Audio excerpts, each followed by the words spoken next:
And to another extent, it has a huge thing to do with it. So the way that, you know, Jewish harmonies and music came into jazz, the way that African harmonies and rhythms came into jazz. And so whether we can talk about LGBT harmonies and rhythms, whether it's coming from disco or from older traditions of LGBT music, you know, was Cole Porter a gay writer, or was he just this great universal writer who we can all relate to? I think it's a dance between identity politics and universality, and that's the beauty of it, that we can have something that's very universal, and one person can listen to it and say, there's nothing lesbian about that song, and then a number of women can say, that's the most lesbian song I've ever heard in my life, and that's really the beauty of it. Patricia, what's your take on this? Well, well said. Really well said. Yeah, you know, you're right. There's always the art that you put out there, and then there's the perception of it, and you just put it out. My mother told me, you know, stick to the universal themes, Pat. You know, love, loss, sexuality, and I've done that, except for, you know, on the periphery, and I also love the way that Cole Porter deals with, and the great American songwriters deal with topical issues. So I really like going back to the 40s and seeing and guessing who were those people at the Tea Party, and who were the, you know, and so I do write some topical music that speaks directly to our time.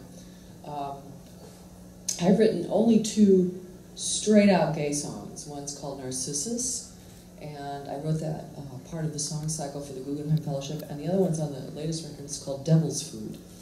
And there are just some interesting stories about those 2 songs. Narcissus, when I was looking up gay issues at the time, there was a lot of criticism about being gay was somehow self-love. In other words, it was egotistical. It's egotistical to be gay because you cannot love the other.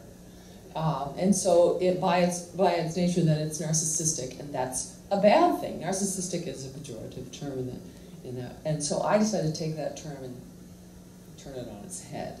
And so I wrote a song called Narcissus about same-sex love and how that mirroring can simply amplify the sexuality, the wonderful qualities that you have in common. That's how that came to be, and of course that was my pushback to the anti-gay writers. And then Devil's Food is interesting. It's just fun, and it ends with a disco section. Talk about, there are actually gay rhythms, and it ends with a disco section because it is a gay song, and I really love my audience. If they're white or they're black, they're gay, straight, old. I just love them all. And I write for them, so I don't care if they get my point exactly. I want them to understand the more universal point. But this in particular, this tune, as the lyrics fall down, I like to look at them to see if, you know, if George and Martha are actually hearing me say, you know, silk on silk, sweet on sweet, meat on meat. You know, and I'm wondering if they're going, I wonder what that means, you know. Because I don't explain it before I start it. So anyway, but so yeah, there is the specific, and then there's the general, of course. Bill, do you want to weigh in on the conversation about the importance of identity politics and the creation and the reception of, I guess, jazz and art in general? Can you be? I'm not sure what the question is. I guess the question, the way I'm thinking about it, is how important. I think, like Chris kind of talked about, like we've always promoted jazz as this artistic vehicle in which we can emerge who we are. You know, we've had songs that's dealing with the African American community, of course. We had songs like For Women. You've had people emerge their cultural identity imprints through Afro-Cuban music or Jewish music, and it's something that Diane Reeves always says, and like, tell your story. It's something she always says in her concerts, and so when I think you can be very individual, but you're also going to have universal appeal at the same time. So I guess that question is like, how important is it, do you think it is to have some type of identity politics within that framework, other than this abstract universality and no one's like calling out what those identities are? And also, the flip side of that is, how important do you think, if you see, say for instance, the gender thing, you see female musicians on stage who are being instrumentalists, how important that is for an audience to see that. It's like, oh, I have a model up there.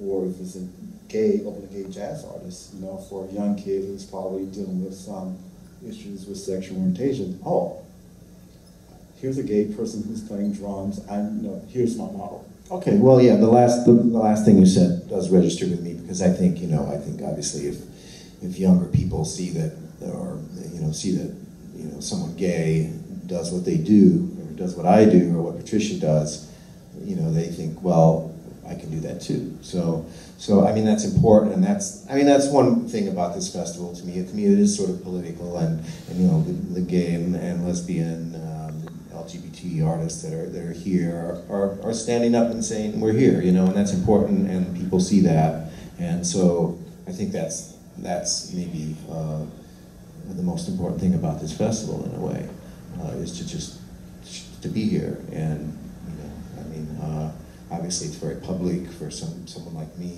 who could easily just be a sideman, play the drums, or occasional leader. I get interviewed by, or I have been interviewed by JazzTimes, Downbeat, Modern Drummer.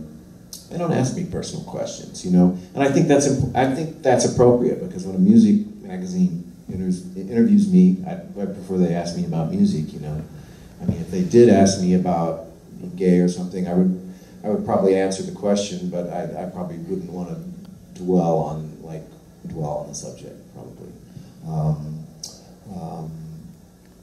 And I don't know. I think just standing up to be here is the important part of it. And otherwise, I mean, like I say,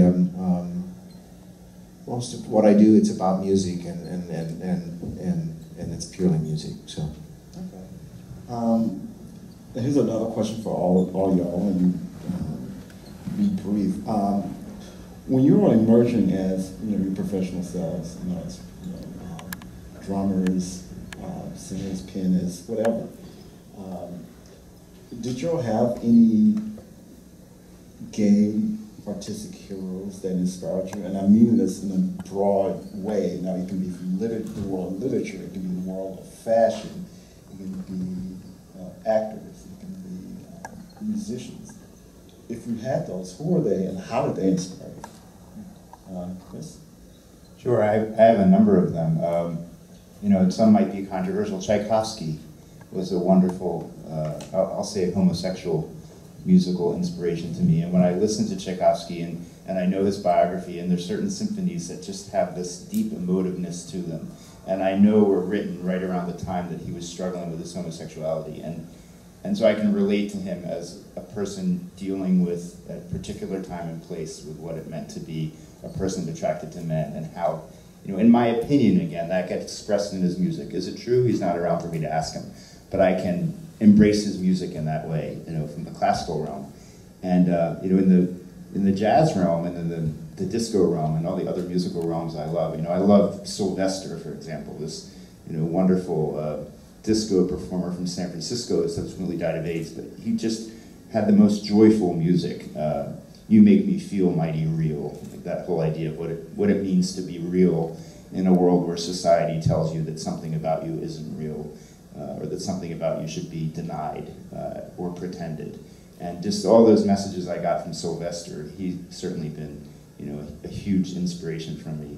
And and then I was raised on lesbian folk singers. I mean, I was in ACT UP. I had a lot of lesbian women who were my mentors as activists and sort of taught me how to think about things. And part of the way we learned about how to think about things was listening to lesbian folk songs. Tracy Chapman.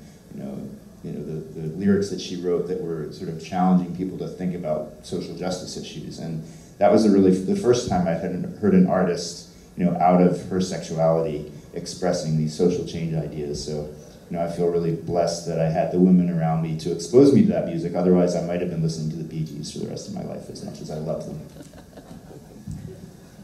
Tricia? Yeah, for me, the Tracy Chapman and Katie Lang and Ellen DeGeneres, those things were enormous. The fact that they stepped out with such courage and stepped out in such a big way, and they really changed. I mean, when you get on television, Katie Lang first was being recorded in the Western. She was like, right from the Western thing. I thought, oh God, she's gonna. I didn't. I think it's dangerous. I think what they did was dangerous, and I think that had a huge effect on me. I was already out, but it made me. It politicized me. It made me feel like I could just be even more out. So. What about you, Bill? For me, I don't know. I guess I read books and things about people who were gay. I read a book about Aaron Copland, for instance. I mean, he wasn't publicly out at all. I mean, but I think everyone who worked with him kind of knew, what was happening. And I think he was out in his personal life or with people he worked with. They knew what was up. But I guess in those days, also writers didn't write about that as much too. Whereas today, I mean, there's no way you could keep that private. In fact, we live in a much less private time because, for instance, when YouTube first came out, I saw some videos that I was on, I'd scroll down, I'd see the comments, and then people were like referring to the fact that I was gay or something occasionally in the comments, And I mean, one comment I read, and I don't read the comments anymore, also because I don't like seeing he's great or he's terrible. I don't want to know. I don't even scroll down anymore. But I remember somebody said, "I like his playing. Who cares if he's gay?" and then somebody said his playing is feminine, weak, and insincere. I remember that too. I wasn't insulted by feminine, really. I mean, I was like, I don't know, but it's fine. But weak and insincere, well. But there's those kind of things usually attract the worst people who have time on their hands to just chime in with their hateful thing or their racism or homophobia or whatever. So it's a much less private time. And what was the question again? I can't remember the basic question. Well, did you have any artistic gay figures as heroes? That kind of I just knew about people who I'm trying to think who was. Like Fred Hirsch, who was here last night. I admire him because he's been very out about it for a long time. He's kind of a big trailblazer, I would say, in terms of that. And I remember when there was a JazzTimes article about, it must have been 15 years ago at least, but a big article where he spoke a lot about it. And and that was, I think it was great that they did that and that he did that. I don't think every gay artist needs to do that, to have an article about that. I wouldn't want an article about me in a magazine that was just about me being gay. I wouldn't want that myself. I wouldn't, But I think it's great that he did that, and I don't feel that every artist needs to do that. If they want to do it, they should do it. But but he's definitely a trailblazer. I'm trying to think who else. Well, Billy Strayhorn, of course. I read, I guess, again, he's from an earlier era where people didn't write about that, even if you were out, they wouldn't touch it. So, but obviously he's, in addition to being an incredible composer, I love his music for one thing, so there's that, but also knowing the background about it, it's, I found it, what's the word? I don't know if inspiring, but kind of inspiring. Reassuring, or Okay. I have one final question before I open up to the audience, and again, this is for all three of y'all. Could you briefly share your thoughts on the, possible importance of mentorship? For openly gay jazz students out there, I think we kind of know that the playing field is much better than it was 20 years ago or 30 years ago. And we're on the East Coast, so we're kind of like in a safe haven. But then there's middle America, or my home state is Mississippi, so being gay is still, you can be kicked out, you can be burned. There was like assault on 2 people in this city last week, so there's still those struggles. But when you see kids, you're already getting picked on for being the band group, and they're dealing possibly with sexual orientation. So the question is, what do you think about the importance of possible mentoring kids who are struggling with that, and they're seeing openly gay jazz artists out there, like in terms of, okay, you can actually, this is a platform for you. You can write that song about whatever you're going through, and you don't have to give it to Lady Gaga. You can actually sing it, because there's a safe place now. Chris, you want to touch on that? Well, I'm a classical pianist, just amateur, but I had a wonderful teacher when I was young. He was in his 70s at the time, and he was a gay man, and he lived a very discreet gay life, but it was clear that he knew I was gay, and I knew he was gay. And he took me under his wing. He was an incredible teacher. He used to give me an hour-and-a-half piano lesson that included both piano playing and music theory for $10, which even in the 70s was an incredible price. But to have somebody who was open as a gay man, for me in my late teens, to see that that was a possible way of life, and that there were in fact openly gay musicians, showed me the possibility that I could be out in the area of life that I chose. And I think that one of the things I've observed in OUTBEAT, especially with emerging artists, is how brave and bold they are in claiming their identities, whether that's lesbian, gay, bisexual, or transgender, and having their identity be in the context of their music. And one of the things I said in yesterday's panel is that I actually think there's more of an issue in society with gender identity than with sexual orientation. And by that I mean, my opinion is that people in mainstream society are more uncomfortable with feminine men and masculine women.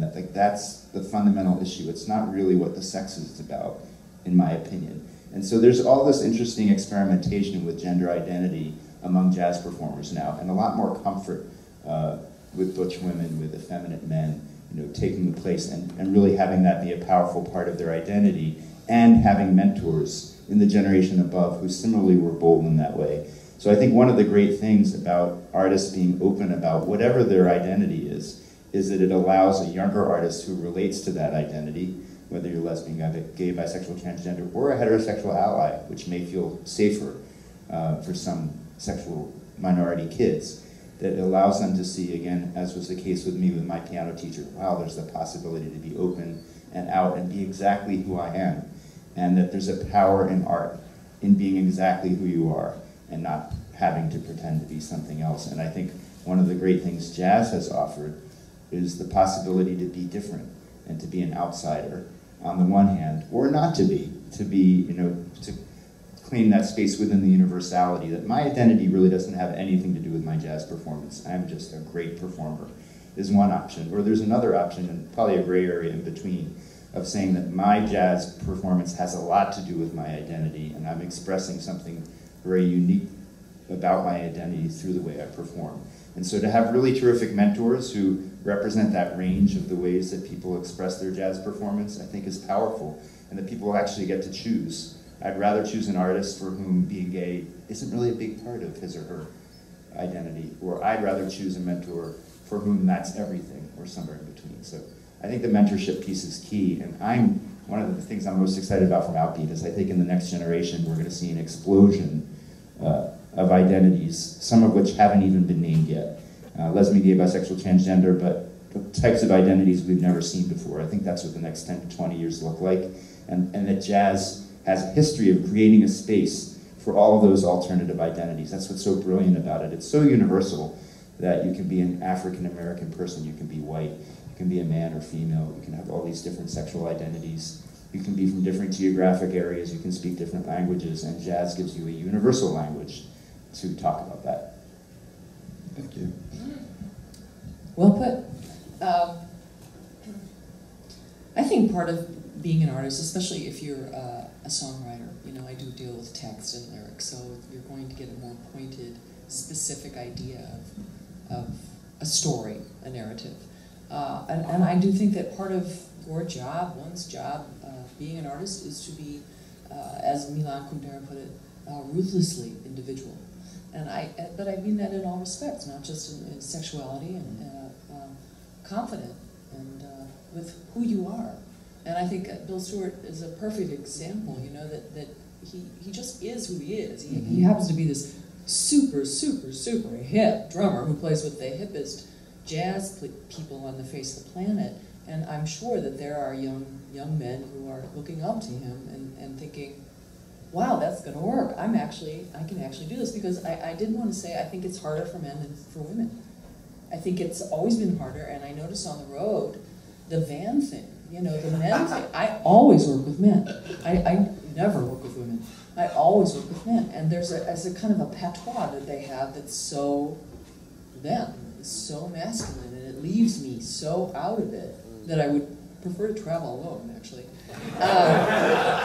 Is this with your band? No, it's with all jazz musician men. There's a certain way that they speak when they're on the road together, and I love that. They're very sweet, and we. Yeah, there's a jazz. Yeah, that's true. But there's a certain way that they talk about, quote, nothing in the van, and sexuality is included. That I just don't resonate with. So two things anyway. As an artist, I think that it's important. You can be a mentor to these young people, and I've had several come up to me crying and saying, I think I'm gay, you know. And to just be who you are in all respects. If you're black or you're white or you're short or you're fat or you're skinny or whatever you are, be who you are, and that will be what they need. And the other thing I wanted to say is I think it's just harder in the world of jazz, which is there's a little bit of machismo in there. I think it's harder for men, for Fred and Bill, than it is for me. Yeah, I would probably agree with that. Yeah, the machismo thing, yeah.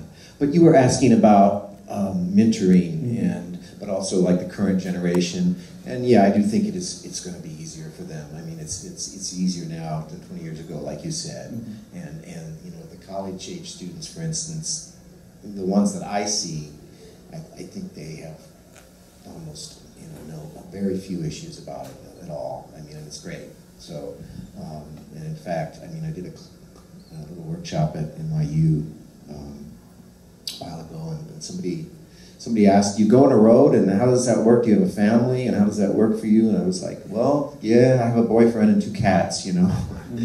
But you know, nobody blinks, you know. It's like, so I think it's going to be easier for them. I think, you know, like when I first came to New York and started working, like, I mean, I wasn't doing anything actually that I needed to cover up. I was just practicing, and you know, I wasn't dating anyone. I wasn't like, you know, hooking up. I wasn't, you know, whatever. I wasn't, you know, so. And I think at that time I probably was a little, I don't know about paranoid, but not paranoid, but just a little. You know, I wondered if it would affect my work if I, you know, were publicly out or something. But I think in this era, I think there's a lot less worries about that for people. So that's a good development. The younger generations seem to be, you know, in a way. Okay. Well, I want to thank all of y'all, and I want to open up the floor for any questions.